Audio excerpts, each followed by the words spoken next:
some more original plans for Randy Orton's storyline has been released, so we'll see what's that about. We'll also check out what's up with Paige, the Bellas, and more. Starting things off with more original plans for Randy and Cody Rhodes' WrestleMania feud.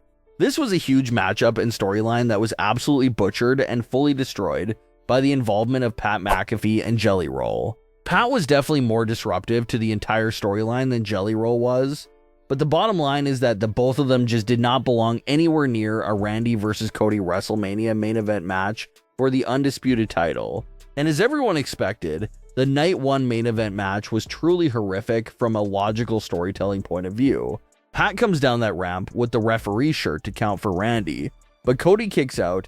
Randy gets upset at Pat and hits him with an RKO, and that's apparently the end of their partnership. Just so anticlimactic and overall disappointing.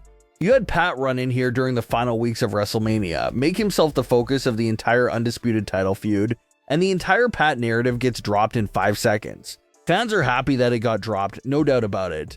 But to end it like that with no real payoff, it confirms what everyone was thinking, that there was never any deeper plans for Randy and Pat. It was just a pointless spur-of-the-moment short program that TKO wanted. After getting dropped by Randy at WrestleMania, Pat returned to his show to say that the company did not need any saving, and that Cody Rhodes was the real deal. Pat also said that he was sticking with his word, that he will never be seen again in a wrestling ring since Randy lost at WrestleMania. Just absolutely horrendous stuff right here. They put pretty much 2 months into building this whole mystery with the collar and the Pat reveal itself, and just like that, at the flip of a coin, everything gets dropped so suddenly. Pat takes one RKO and instantly takes back everything he said over the last few weeks about the company and Cody Rhodes. Just such a disappointing and abrupt ending to the storyline that the company and TKO set in place there. It really does make you wonder about what was ever the point of Pat's involvement in this program. What did it even accomplish? It also seems like Randy's punt after the WrestleMania 42 match was meant to just fully reboot the Randy and Cody feud. Now they'll get to have heel Randy versus babyface Cody with no outside celebrity involvement, so maybe that feud will really get back on track here after the massive derailment it just had in the final weeks building up to WrestleMania. As far as the original plans for Randy and Cody's outside interference, it was actually a pretty solid idea. PW Insider reports that Aleister Black was originally pitched to be the third-party outsider in the Randy and Cody feud.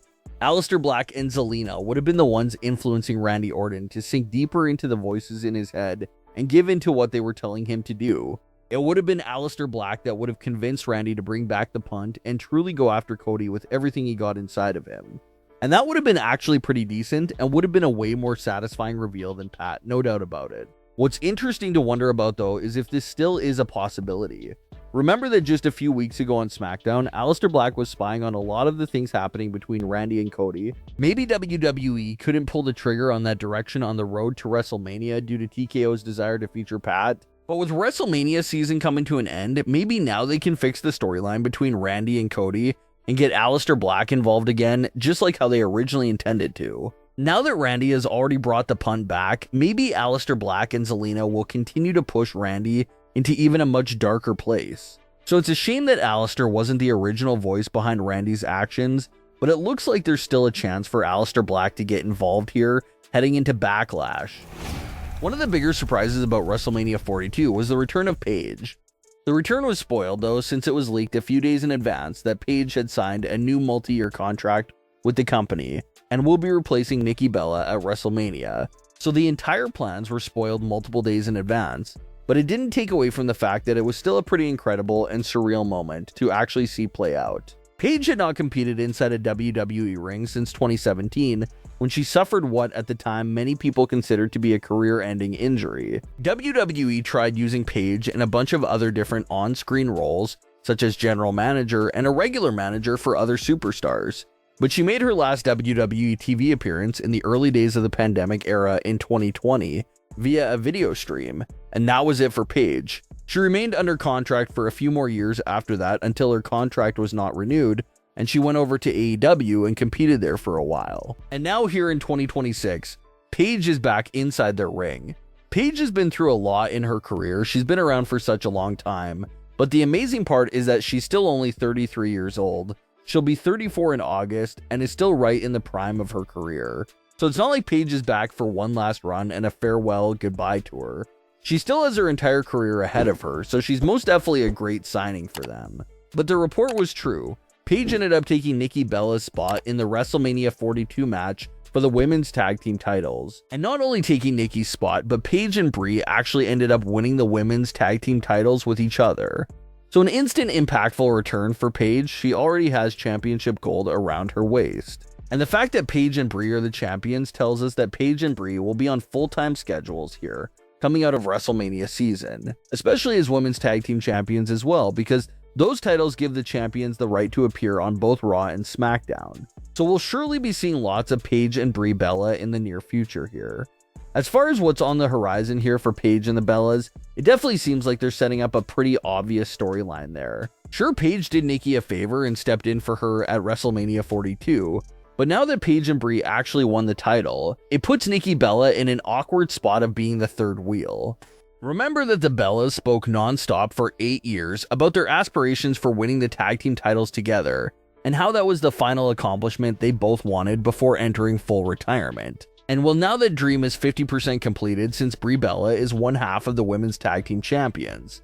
But the problem is that Nikki Bella is not the other half of the women's tag team champions because of her ankle injury. So it's a weird spot for Nikki and the Bellas overall, because technically they did it, they became women's tag team champions, but technically at the same time they didn't do it because Nikki didn't win the titles with Brie. So just an awkward situation there, and that could be where they go with this storyline.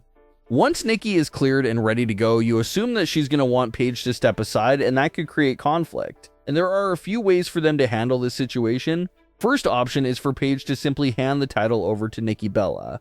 Maybe once Nikki is cleared, Paige herself hands the title right over to Nikki, no questions asked, so that Nikki and Brie could have their long-awaited reign together. Another route could be Paige herself getting attacked or hurt before a match. If Nikki is ready to go, she can now be the one filling in for Paige and defend those titles with her sister Brie, and then maybe Nikki takes over from there. Or you can go the brutal route. Maybe the Bella twins turn heel on Paige. Maybe Nikki unleashes an attack on Paige in order to take her out of the picture and link back up with her sister Brie.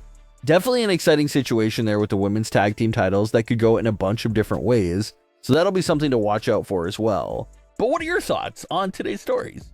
Leave your comments below. Don't forget to subscribe with all notifications on, and leave a like if you enjoyed. Thanks for watching, guys.